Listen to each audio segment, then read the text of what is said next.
സ്നേഹമുള്ളവരെ, അപാരമായ ആത്മീയ വെളിച്ചങ്ങളിലേക്ക് വാതിൽ തുറന്നിട്ടിരിക്കുന്ന ഭാഗമാണ് യേശുവും സമരിയാക്കാരിയും തമ്മിലുള്ള സംഭാഷണം. സാധാരണയിൽ നിന്ന് വ്യത്യസ്തമായ ഒരു വിവരണമാണ് യോഹന്നാൻ നടത്തുന്നത്. ചിത്രം വരയ്ക്കുന്നത് പോലെ സംഭവം വിവരിക്കുകയാണ്. വലിയ തത്വശാസ്ത്രപരമായ അടിസ്ഥാനമുള്ള സുവിശേഷമാണ് യോഹന്നാൻ്റെ സുവിശേഷം. സംവാദങ്ങളിലൂടെ ദൈവിക രഹസ്യങ്ങൾ വെളിപ്പെടുത്തുന്ന രീതിയാണ് പലപ്പോഴും യോഹന്നാൻ സ്വീകരിക്കുന്നത്. ഇവിടെയും ആ രീതി തന്നെ യോഹന്നാൻ സ്വീകരിക്കുകയാണ്. സമരിയാക്കാരിയും ഈശോയും ആദ്യം മുതൽ അവസാനം വരെ സംവാദത്തിലാണ്. ഈ സംവാദത്തിന് നാടകീയമായ ഒരു ക്ലൈമാക്സ് ഉണ്ട്. സംഭാഷണത്തിൻ്റെ അവസാനം ഈശോ അവളുടെ മുമ്പിൽ വിശ്വരൂപമെടുക്കുകയാണ്, തന്നെ വെളിപ്പെടുത്തുകയാണ്. ഭൗതിക തലത്തിലുള്ള ഒരു വ്യക്തിയുടെ ക്രമാനുഗതമായ രൂപാന്തരീകരണത്തെ സുവിശേഷകൻ മനോഹരമായി ചിത്രീകരിക്കുകയാണ്. ഭൗതികതയിൽ നിന്ന് ആത്മീയതയിലേക്ക്, പിന്നെ ദൈവദർശനത്തിലേക്ക് വളരുന്ന ഒരു വ്യക്തിയാണ് സമരിയാക്കാരി. അവൾ ആത്മീയതയുടെ മല കയറുകയാണ്. ആത്മീയ ചിന്തയുടെ ഉയരത്തിലെത്തുമ്പോൾ ഈശോ അവളോട് പറയുകയാണ്, നീ ഇനി ആരാധനയ്ക്ക് സ്ഥലം അന്വേഷിക്കേണ്ട. ആ മലയിലും ഈ മലയിലുമല്ലാതെ ആത്മാവിലും സത്യത്തിലും നീ എന്നെ ആരാധിക്കുന്ന സമയം വരുന്നു. വലിയ ആത്മീയ ചിന്തകൾ ഉൾക്കൊള്ളുന്ന ഭാഗമാണിത്. നമുക്ക് ഈ സുവിശേഷത്തിൻ്റെ ആരംഭത്തിലേക്ക് വരാം. ഈ വ്യാഖ്യാനത്തിൽ പ്രായോഗിക പാഠങ്ങളെ നമ്മൾ വേർതിരിക്കുന്നില്ല. ഓരോ ഭാഗവും അതിൻ്റെ ഭൂമിശാസ്ത്രത്തോടും ദൈവശാസ്ത്രത്തോടും ചേർന്ന് നമുക്ക് ധ്യാനിച്ചു പോകാം. ധ്യാനാത്മകമായി ക്രിസ്തുവിനോടൊപ്പം കിണറ്റിൻ്റെ കരയിൽ നമുക്കും ഇരിക്കാം. സമരിയാക്കാരി സ്ത്രീയുടെ സ്ഥാനത്ത് ഭൗതികതയുടെ കുടവുമേന്തി ശമിക്കാത്ത ദാഹവുമായി നിൽക്കുന്ന മനുഷ്യരാണ് നാം എന്ന് നമുക്ക് സങ്കല്പിക്കാം. ഈ ഭാഗം തുടങ്ങുന്നത് ഇങ്ങനെയാണ്: അവൻ യൂദയ വിട്ട് വീണ്ടും ഗലീലയിലേക്ക് പുറപ്പെട്ടു. അവന് സമരിയായിലൂടെ കടന്നു പോകേണ്ടിയിരുന്നു. സമരിയായിലെ സിക്കാർ എന്ന പട്ടണത്തിൽ അവനെത്തി. യാക്കോബ് തൻ്റെ മകൻ ജോസഫിന് നൽകിയ വയലിനടുത്താണ് ഈ പട്ടണം. യാക്കോബിൻ്റെ കിണർ അവിടെയായിരുന്നു. യാത്ര ചെയ്ത് ക്ഷീണിച്ച യേശു ആ കിണറിൻ്റെ കരയിലിരുന്നു. യോഹന്നാൻ സംഭവത്തിൻ്റെ പശ്ചാത്തലമൊരുക്കുകയാണ്. ചരിത്രവും ഭൂമിശാസ്ത്രവും ദൈവശാസ്ത്രവുമൊക്കെ കൂടിക്കുഴഞ്ഞ അതിസമ്പന്നമായൊരു പശ്ചാത്തലമാണിത്. അതെന്താണെന്ന് നമുക്ക് നോക്കാം. ഈശോ യൂദയായിൽ നിന്ന് ഗലീലയിലേക്ക് പോവുകയാണ്. വടക്കാണ് ഗലീലി. പോകുന്ന വഴി സമരിയായിലൂടെയാണ്. സമരിയ ഇസ്രായേൽ ദേശത്തിൻ്റെ മധ്യഭാഗത്തുള്ള സ്ഥലമാണ്. സമരിയായിലൂടെ അല്ലാതെ ഗലീലയിലേക്ക് പോകാൻ വേറെ വഴികളുമുണ്ട്. എന്നാൽ ഈശോ പാലസ്തീനായുടെ മധ്യത്തിലൂടെ സമരിയായിലൂടെ ഗലീലയിലേക്ക് പോകുന്ന വഴിയാണ് തിരഞ്ഞെടുക്കുന്നത്. ജെറുസലേമിൽ നിന്ന് വിലങ്ങനെ ഡമാസ്കസിലേക്ക് സാധനങ്ങളുമായി കാരവൻസ് പോകുന്ന വഴിയായിരുന്നു അത്. സിക്കാർ എന്ന പട്ടണത്തിനടുത്തെത്തുമ്പോൾ താഴ്വാരങ്ങളിൽ യാക്കോബിൻ്റെ കിണർ കാണാം. യാക്കോബ് തൻ്റെ പ്രിയ മകൻ ജോസഫിന് നൽകിയ വയൽ ഇതിനടുത്തായിരുന്നു. സിക്കമിൻ്റെ കിഴക്ക് ജോസഫിൻ്റെ ശവകുടീരമുണ്ട്. സമരിയാക്കാരും യഹൂദരും തമ്മിൽ കടുത്ത ശത്രുതയിലായിരുന്നു. ഈശോ ഇരിക്കുന്നത് വിഭജനങ്ങളില്ലാത്ത പൂർവ്വപിതാക്കന്മാരുടെ കാലത്ത് തീർത്ത കിണറിൻ്റെ കരയിലാണ്. റഹോബോവാമിൻ്റെ കാലത്ത് ഇസ്രായേൽ രണ്ടായി വിഭജിക്കപ്പെട്ട നാൾ മുതൽ വളർന്നു വന്ന ശത്രുതയാണത്. 10 ഗോത്രങ്ങൾ ഒന്ന് ചേർന്ന് വടക്ക് ഇസ്രായേൽ എന്ന രാജ്യവും യൂദയ ബെഞ്ചമിൻ ഗോത്രങ്ങൾ ചേർന്ന് തെക്ക് യൂദയ രാജ്യവും രൂപീകൃതമായി. ഇസ്രായേലിൻ്റെ ആദ്യ രാജാവായിരുന്ന ജെറോബോവാം സമരിയായെ രാജ്യത്തിൻ്റെ തലസ്ഥാനമാണ്. പിന്നീട് അയാൾ തൻ്റെ ജനം ജെറുസലേമിൽ ആരാധനയ്ക്ക് പോയാൽ യൂദയ രാജാവിൻ്റെ നേർക്ക് അവരുടെ മനസ്സ് തിരിയുമെന്ന് ഭയന്ന് ദാനിലും ബഥേലിലും 2 കാളക്കുട്ടികളെ ഉണ്ടാക്കി ജനത്തിന് ആരാധനയ്ക്ക് നൽകി. ഇത് നിയമാവർത്തനം 12:5 രേഖപ്പെടുത്തുന്ന ദൈവകൽപ്പനയുടെ ശക്തമായ ലംഘനമായിരുന്നു.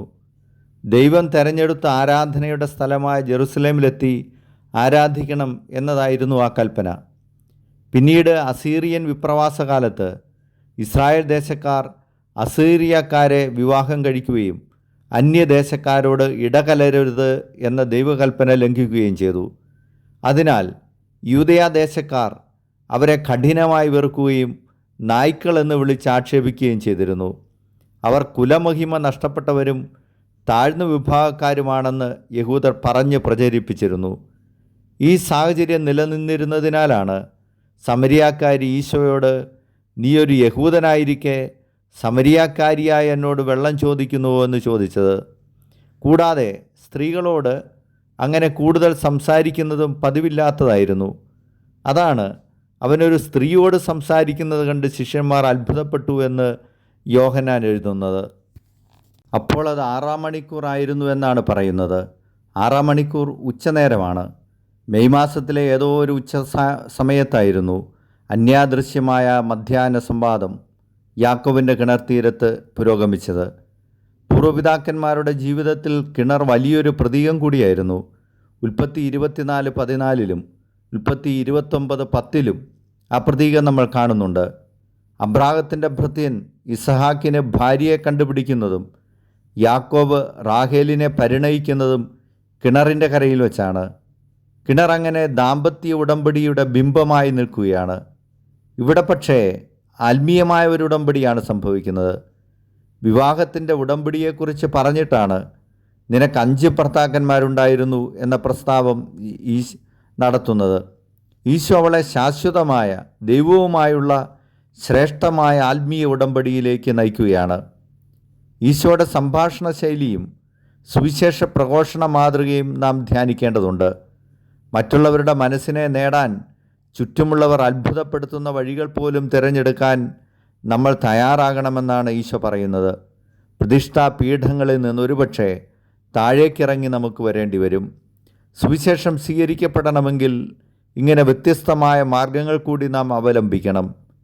ഇനി ആ സംഭാഷണത്തിൻ്റെ വളർച്ച ശ്രദ്ധിക്കുക. ലളിതമായ കാര്യങ്ങളിൽ നിന്ന് തുടങ്ങി കനമുള്ള കാര്യങ്ങളിലേക്കെത്തി പിന്നീട് ഭൂമിയിൽ നിന്ന് സ്വർഗത്തിലേക്ക് എത്തുന്നു. നോക്കുക, ലളിതമായ വാക്കുകൾ സംസാരിക്കുമ്പോൾ സമരിയാക്കാരി ഈശോയെ തനിക്ക് തുല്യം സാധാരണക്കാരനായ വ്യക്തിയായിട്ടാണ് കരുതുന്നത്. എന്നാൽ ഈശോ കനമുള്ള വാക്കുകൾ സംസാരിച്ചു തുടങ്ങിയപ്പോൾ അവളുടെ മനോഭാവം മാറി. പൊടുന്നനെ അവൾ ഈശോയെ പ്രഭോ എന്ന് വിളിക്കുകയാണ്. സത്യത്തിൽ കനമില്ലാത്ത വാക്കുകൾ സംസാരിക്കുന്നത് കൊണ്ടല്ലേ ആളുകൾ നമ്മുടെ വ്യക്തിത്വത്തെ മാനിക്കാതെ പോകുന്നത്. സംഭാഷണം പുരോഗമിക്കുമ്പോൾ ആത്മീയതയുടെ ആഴങ്ങളിലേക്ക് മിശിഹ അവളെ ക്ഷണിക്കുകയാണ്. അവളുടെ ദാഹം ശാരീരികമായ അഭിലാഷ നിവൃത്തിയുടെ ദാഹമാണെന്നറിഞ്ഞ ഈശോ അതിന് മുകളിലേക്കെത്താൻ അവളെ പ്രേരിപ്പിക്കുകയാണ്. മിശിഹായുടെ ആ ക്ഷണത്തെ പൂർണ്ണ മനസ്സോടെയല്ലെങ്കിലും അവൾ സ്വീകരിക്കുകയാണ്. അതാണ് അവൾ പറഞ്ഞത്, ആ ജലം എനിക്കും തരിക, മേലിൽ എനിക്ക് ദാഹിക്കുകയില്ലല്ലോ. ഭൗതികതയ്ക്കും ആത്മീയതയ്ക്കും ഇടയ്ക്ക് അവളുടെ വാക്കുകൾ പെണ്ടുലം കണക്കെ ആടുന്നുണ്ടെന്നറിഞ്ഞതുകൊണ്ടാണ് ഈശോ അവളോട് പൊടുന്നനെ നിത്യജീവൻ്റെ ജലം അവൾ ആവശ്യപ്പെട്ട ക്ഷണത്തിൽ നീ ചെന്ന് നിൻ്റെ ഭർത്താവിനെ കൂട്ടിക്കൊണ്ടുവരിക എന്ന് പറഞ്ഞത്. ഉടനെ അവൾ പറയുന്ന മറുപടി ശ്രദ്ധിക്കുക, എനിക്ക് ഭർത്താവില്ല.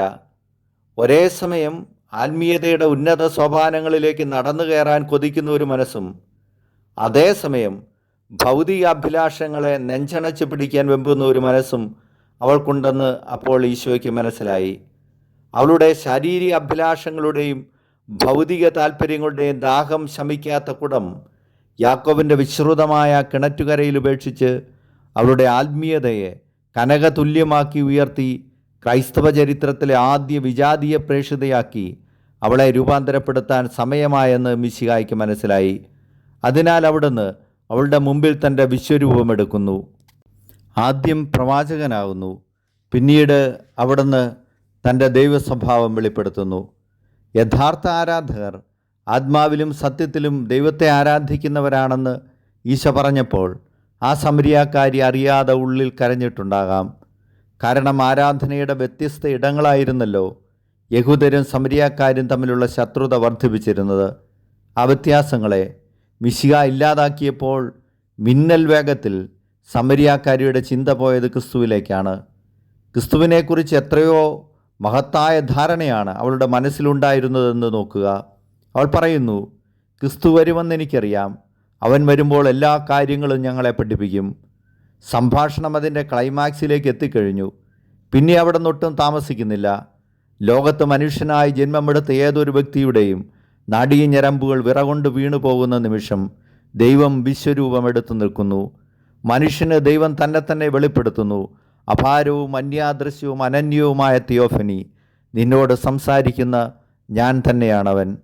സുവിശേഷം വിജാതീയരിലേക്ക് പടർന്നു കയറുന്നതിൻ്റെ ആദ്യ സാക്ഷിയായി സമരിയാക്കാരി മാറി. അവൾ ആദ്യത്തെ വിജാതീയ പ്രേക്ഷിതയായി. പൗലോസിനു മുമ്പേ തൻ്റെ സർവ്വഭൗതിക താൽപ്പര്യങ്ങളും പിറകിലുപേക്ഷിച്ച് അവൾ തിടുക്കത്തിലോടി. അവളുടെ വാക്കുകളിലെ ആത്മാർത്ഥതയും ഹൃദയത്തിലെ സന്തോഷത്തിൻ്റെ തിക്കുമുട്ടലും കണ്ടിട്ടാകാം ആ അബദ്ധ സഞ്ചാരിണിയുടെ സാക്ഷ്യത്തെ ആ പട്ടണത്തിലെ ജനങ്ങൾ മനസ്സുകൊണ്ട് വിശ്വസിച്ചു. ഈ വ്യാഖ്യാനം അവസാനിക്കുമ്പോൾ ചെറിയൊരു ചിന്ത കൂടി. ആ മലയിലും ഈ മലയിലുമല്ലാതെ ആത്മാവിലും സത്യത്തിലും പിതാവിനെ ആരാധിക്കുന്ന സമയം വരുന്നു. അങ്ങനെയുള്ളവരാണ് യഥാർത്ഥ ആരാധകർ എന്ന് ഈശോ പറയുന്നതിനെക്കുറിച്ച് നമുക്ക് ധ്യാനിക്കാം. ആത്മീയതയെ ദേവാലയബന്ധിയാക്കി മാറ്റി നിർത്തരുതെന്നാണ് ഈശോ പറയുന്നത്. അത് ജീവിതത്തിൻ്റെ സർവ്വതലങ്ങളെയും സ്പർശിച്ചു നിൽക്കണം. ഉണങ്ങിയ മരക്കൊമ്പിൽ കൂടുവച്ചിരിക്കുന്ന കിളിയെ കണ്ടിട്ട് മുട്ട വിരിഞ്ഞ് പക്ഷിക്കുഞ്ഞുങ്ങൾ പറന്നു പോയിട്ടേ മരം വെട്ടാവൂ എന്ന് കൽപ്പിക്കുന്ന ഭരണാധികാരിയെപ്പോലെ, കടന്നുപോയ വഴിയിൽ കണ്ട പൂച്ചക്കുഞ്ഞിനെ കാലുകൊണ്ട് തട്ടാൻ ശ്രമിക്കുന്നവരോട് അരുതെന്ന് വിലക്കി കൈകൊണ്ടതിനെ മാറ്റിയെടുത്തു വയ്ക്കുന്ന സന്യാസിയെപ്പോലെ, ആത്മീയത നമ്മുടെ ചിന്തയുടെയും വികാരങ്ങളുടെയും പ്രവൃത്തികളുടെയും സർവ്വതലങ്ങളെയും സ്പർശിച്ചു നിൽക്കണമെന്നാണ് ക്രിസ്തു പറയുന്നത്. നാം ജീവിക്കുന്ന സമൂഹം നന്മയുള്ള സമൂഹമായി നിലനിൽക്കണമെങ്കിൽ ആത്മാവിൽ ക്രിസ്തുവിനെ ആരാധിക്കുന്നവരുടെ എണ്ണത്തിൽ വർധനവുണ്ടാകണം. മിശിഹായുടെ നിയമങ്ങൾക്ക് ഈ ലോകത്തെ ശാശ്വതമായ സമാധാനമുള്ള ഇടമാക്കി മാറ്റാനാകൂ.